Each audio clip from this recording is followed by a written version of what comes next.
بسم اللہ الرحمن الرحیم وشکران سننے والے ساتھیوں، گزشتہ ویڈیو میں ہم نے ایک آزمائشی ویڈیو اپلوڈ کیا تھا کلاس فرسٹ ایئر کے حوالے سے۔ تو میں سب سے پہلے شکریہ ادا کرنا چاہوں گا ان طلبہ کا جنہوں نے یعنی کہ جو پہلا سبق تھا لیسن 1 کے حوالے سے، باب اول کا پہلا سبق انہوں نے ماشاءاللہ دیکھ بھی لیا اور سبسکرائب بھی کر لیا ہے چینلز کو۔ تو انشاءاللہ اب آتے ہیں جو باب اول ہے کلاس فرسٹ ایئر کی کتاب، تو آپ اپنے ہاتھ میں لے لیں، اس کو کھولیں، پیج نمبر ہے 2۔ تو ہم یعنی کہ گزشتہ جو ویڈیو ہے اس کا یہ دوسرا پارٹ ہے۔ تو آئیے سب سے پہلے ہم کیا پڑھتے ہیں تو میں آپ کو بتانا چاہوں گا۔ تو آج ہم 2 چیزیں پڑھیں گے آج کے سبق میں۔ ایک تو قرآن مجید کے منتخب نام ہم پڑھیں گے، یعنی کہ قرآن مجید کے کتنے نام ہیں۔ جو دوسرا ٹاپک ہوگا ہمارا کہ قرآن مجید کی تعلیمات اور اس کے اثرات کیا مرتب ہوتے ہیں آپ پر اور ہم پر۔ تو آئیے سب سے پہلے میں پڑھ لیتا ہوں، آپ لوگ کتاب کھولیں، پینسل ہاتھ میں لے لیں، تو غور سے کتاب کو دیکھیے گا۔ جو مشکل الفاظ ہوں گے تو میں ان کے معنی آپ کو بتاؤں گا، تو مشکل الفاظ کی معنوں کو آپ پینسل سے اس کے اوپر یعنی کہ اس لفظ کے اوپر آپ لوگ لکھیں گے تاکہ آپ کے لیے یاد کرنے میں آسانی ہو۔ تو آئیے قرآن مجید کے منتخب نام اور ان کا مفہوم، یعنی کہ قرآن مجید کے کتنے نام ہیں، اور دیکھیں کتاب والے نے تو کچھ مختصر نام بیان کیے ہیں۔ تو میں آپ کو بتا دوں گا کہ دراصل حقیقت میں قرآن مجید کے 5 نام ہیں، اور جو 5 نام آپ لوگوں کو زبانی یاد کرنے ہیں۔ دیکھیں قرآن مجید کا ذاتی نام القرآن ہے، اس کے سوا اس کے جو صفاتی نام مشہور ہیں ان میں سے کچھ درج ذیل ہیں، یعنی کہ الکتاب ہے۔ الکتاب کے معنی ہیں خاص کتاب، یعنی قرآن مجید اہم بنیادی باتوں پر مشتمل ہے، یعنی کہ قرآن مجید قصہ کہانی کی کتاب نہیں ہے بلکہ ایک قانونی کتاب ہے، خاص کتاب ہے، اس لیے قرآن مجید کو الکتاب کہا گیا ہے۔ مثلا پچھلی قوموں کے واقعات، عبرت اور نصیحت بھرے قصے اور شرعی احکام وغیرہ۔ دوسرا القرآن، جو قرآن مجید کا ذاتی نام ہے اور مشہور ہے۔ القرآن کے معنی کیا ہے، یعنی کہ بار بار پڑھی جانے والی کتاب۔ قرآن مجید کا ذاتی نام ہے جس کے معنی بار بار پڑھی جانے والی کتاب ہے۔ یہ ہو گیا القرآن کے معنی اور مختصر تشریح۔ الفرقان، الفرقان کے معنی فرق کرنے والی۔ قرآن مجید حق اور باطل، مسلمان، کافر اور منافق کا فرق بیان کرتا ہے۔ جس وقت میں پڑھ رہا ہوں گا کتاب کو تو اب کتاب کی طرف دیکھیں، جس وقت میں سمجھا رہا ہوں گا تو ہماری طرف دیکھیں۔ تو پیارے طالب علم ساتھیوں دیکھیں، الفرقان، فرقان کے معنی فرق کرنے والی کتاب، یعنی کہ قرآن مجید ایک ایسی کتاب ہے مسلمان اور یعنی کافر کے درمیان فرق کر دیتا ہے کون حق پر ہے کون ناحق پر۔ اسی طرح اگر 2 لوگوں کے درمیان جھگڑا ہو جائے تو ہم قرآن مجید سے فیصلہ کریں تو قرآن مجید ہمیں صاف صاف بتلا دے گا کون حق پر ہے کون ناحق پر، چاہے وہ 2 مسلمان بھائی کیوں نہ ہوں یا غیر مسلم کیوں نہ ہوں، تو ہر ایک کے درمیان قرآن مجید فیصلہ کر دیتا ہے۔ الذکر، قرآن مجید کا ایک نام ہے الذکر۔ الذکر کے معنی ہے نصیحت۔ قرآن مجید نصیحت اور خیر خواہی کے ساتھ ساتھ اللہ تعالیٰ کے عذاب سے ڈرانے والی کتاب ہے۔ التنزیل، التنزیل کے معنی ہے نازل کردہ۔ قرآن مجید حضرت جبرائیل علیہ السلام کے ذریعے چونکہ مرحلہ وار نازل ہوا ہے، یعنی کہ قرآن مجید التنزیل کا مطلب یہ ہے قرآن مجید آہستہ آہستہ نازل ہوا، یک بارگی یعنی کہ قرآن مجید نازل نہیں ہوا، اس لیے قرآن مجید کو التنزیل کہا گیا ہے۔ النور، قرآن مجید کے ایک معنی ہے نام ہے النور۔ النور کے معنی ہے روشنی۔ قرآن مجید گمراہی میں ڈوبے ہوئے اور ہدایت کو تلاش کرنے والے انسانوں کو روشنی دے کر سیدھی راہ دکھاتا ہے اور ساتھ ہی حق اور سچ پر روشنی ڈالتا ہے، اس لیے اسے نور کہا جاتا ہے۔ دیکھو کتنی پیاری بات ہے۔ قرآن مجید کا ایک نام ہے الشفا۔ الشفا کے معنی ہے تندرستی۔ قرآن مجید ساری جسمانی اور روحانی بیماریوں مثلا کفر، نفاق، جہالت اور حسد کے لیے شفا ہے۔ قرآن مجید کا ایک نام ہے التذکرہ، یعنی کہ یاد دہانی کرانے والی کتاب۔ قرآن مجید نیک اور برے لوگوں کے انجام کے قصے بتاتا ہے اور جنت کی نعمتیں اور جہنم کے عذاب یاد دلاتا ہے۔ اسی لیے قرآن مجید کا ایک نام التذکرہ ہے، یعنی کہ یاد دہانی کرانے والی کتاب۔ قصے بتاتا ہے نیک لوگوں کے، اچھے لوگوں کے، یاد دہانی کرواتا ہے کہ مسلمانوں، اے طالب علموں، تو ان لوگوں عبرت حاصل کریں ان لوگوں سے جو لہذا یعنی کہ اب قانون پر عمل کرتے ہوئے سیدھے راستے پر چلیں۔ تو قرآن مجید کا ایک نام ہے العلم، یعنی کہ علم دینے والی۔ قرآن مجید علم اور معرفت کا خزانہ ہے، اس لیے قرآن مجید کا ایک نام العلم ہے۔ قرآن مجید کا ایک نام البیان ہے، یعنی کہ وضاحت کرنے والی۔ قرآن مجید دنیوی اور اخروی تمام معاملات کے متعلق وضاحت کرتا ہے، اس لیے قرآن مجید کا ایک نام البیان ہے۔ تو پیارے طالب علم ساتھیوں، یہ کتنے ہو گئے؟ تقریباً 1 2 3 4 5 6 7 8 9 10، یہ تقریباً کتاب والے نے قرآن مجید کے 10 نام بیان کیے ہیں، اور بھی کئی لوگوں نے 55 نام بیان کیے ہیں۔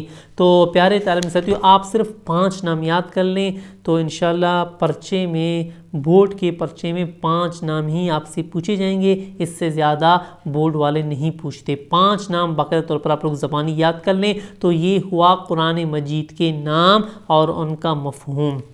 آگے قرآن مجید کی تعلیمات اور اس کے اثرات کے بارے میں آئیے سنتے ہیں کہ کتاب والا کیا کہہ رہا ہے۔ پیج نمبر ہے 2۔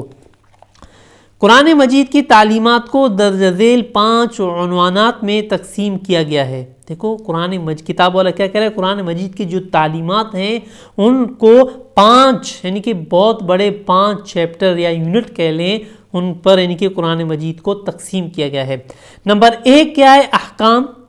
نمبر 2 اسلام مخالف گروہوں، یعنی کہ میری طرف دیکھیں، اسلام مخالف گروہ، یعنی کہ قرآن مجید میں جن مخالف گروہوں کا اسلام کے علاوہ ذکر کیا گیا ہے، قرآن مجید ان لوگوں کو بھی ہدایت دیتا ہے، ان لوگوں کو بھی آتا ہے، آؤ اپنے لوگوں کو، یعنی کہ جو آپ کا مذہب ہے وہ صحیح حق پر نہیں ہے۔ یعنی کہ اسلام مخالف گروہ، یعنی کہ قرآن مجید میں کتنے لوگوں، کتنے گروہوں کا ذکر ہے، کن کن مذاہب کا ذکر ہے۔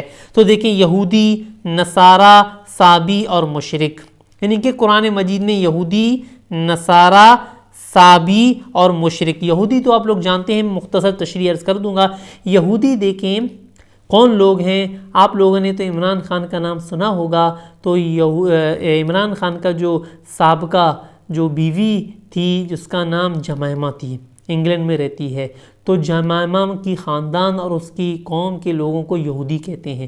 یہودی اپنے آپ کو پیارے طالب ساتھیوں حضرت ابراہیم علیہ السلام کے پیروکار مانتے ہیں، اور حضرت موسیٰ علیہ السلام کے پیروکار اپنے آپ کو مانتے ہیں، اور حضرت موسیٰ علیہ السلام کے بارے میں کہتے ہیں کہ ہمارا پیغمبر حضرت موسیٰ تھا جس پر یعنی کہ توریت نازل ہوئی، تو لہٰذا ہم حضرت موسیٰ کو مانیں گے، حضرت محمد مصطفیٰ صلی اللہ علیہ وسلم کو نہیں مانیں گے۔ یہ مختصر عقیدہ ہے یہودیوں کا۔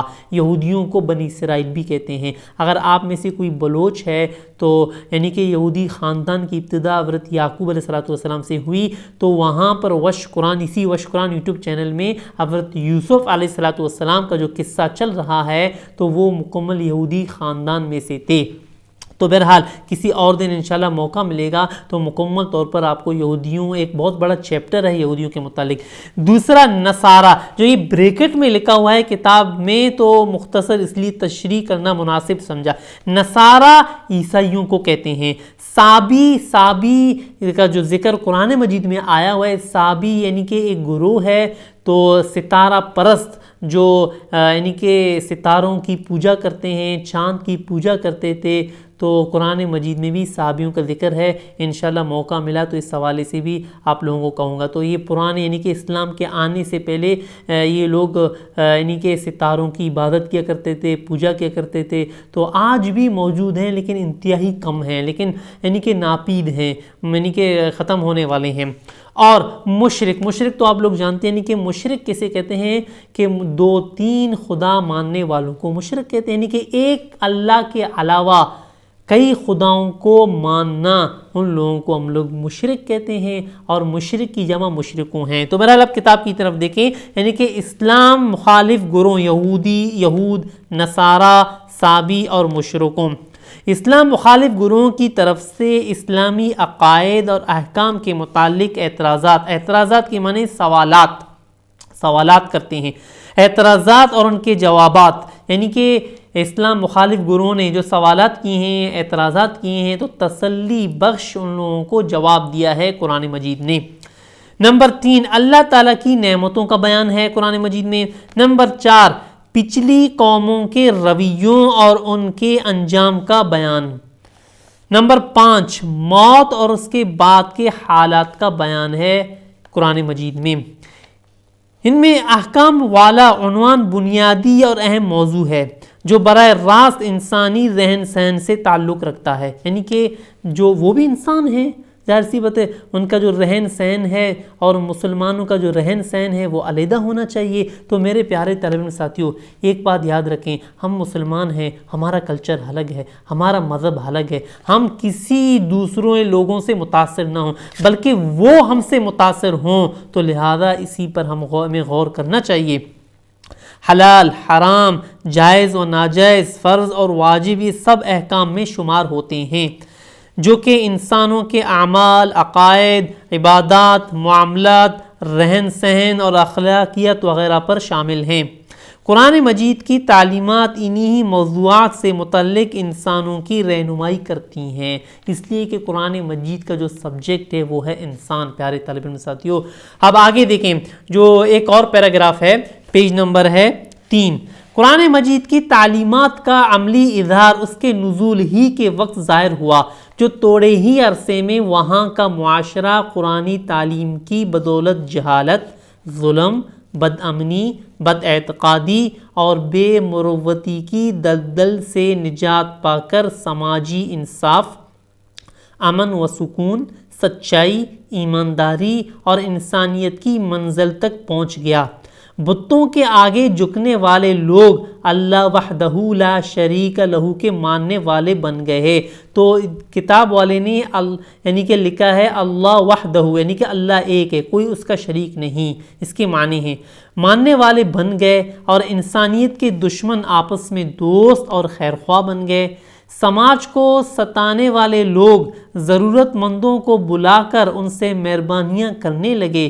یہی نہیں بلکہ گمراہی کے اندھیروں میں بھٹکے ہوئے لوگ قرآن مجید کی تعلیمات سے استفادہ کے معنی ہے فائدہ اٹھا کر یعنی کہ استفادہ کر کے دوسروں کے رہبر بن گئے۔ تو پیارے طالب علم ساتھیوں، تو میرے خیال سے جو اس باب کا یعنی کہ باب اول کا ایک اور حصہ بھی باقی ہے، تو 12 منٹ ہو گئے ہیں، پتہ نہیں آپ لوگ بور نہ ہوں۔ تو جو ریگولر کلاسیں تھیں وہاں پر آخر میں ہماری کوشش یہی رہی ہے کہ آخر میں ایک لطیفہ بھی سنایا کرتا تھا تاکہ جو طالب علم ہیں وہ بور نہ ہوں۔ تو بہرکیف انشاءاللہ اگلی ویڈیو کا انتظار کریں، تو جلد از جلد انشاءاللہ میں ایک دن کے بعد دوبارہ اپلوڈ کرنے کی کوشش کروں گا۔ تو بہرحال آج اتنا ہی کافی ہے، تو دوسروں کو بھی کہہ دیں اسلامیات کلاس انشاءاللہ ہماری کوشش یہی ہوگی کہ مکمل کتاب ہے اس کو آپ لوگوں کو سمجھا دوں۔ جو پرچہ کیسے آئے گا تو انشاءاللہ پرچے کو بھی آپ کو سمجھا دوں گا۔ تو بس آج اتنا ہی کافی ہے، میری طرف سے السلام علیکم۔